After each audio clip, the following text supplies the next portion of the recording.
Tiga oknum TNI yang menyiksa warga Aceh Imam Mashkur kini telah diamankan di satuannya masing-masing. Pelaku diketahui berasal dari satuan yang berbeda-beda.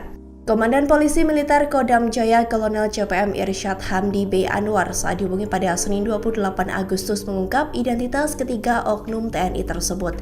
Mereka adalah Praka RM, Praka J, dan Praka HS. Pelaku yang berasal dari Pas Pampres diketahui bernama Praka RM. Ia bertugas sebagai anggota Batalion Pengawal Protokoler Kenegaraan. Irsyad memastikan bahwa Praka RM bukan termasuk anggota sehari-hari yang menjaga presiden atau wakil presiden.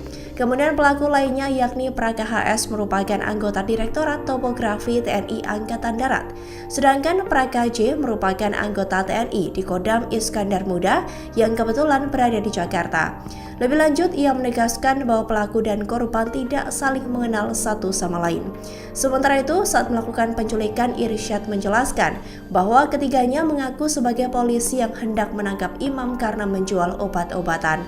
Namun bukannya diserahkan kepada pihak berwajib, mereka justru menyiksa Imam dan memerasnya. Kini ketiga oknum TNI itu sudah diamankan sejak 23 Agustus 2023 di satuannya masing-masing.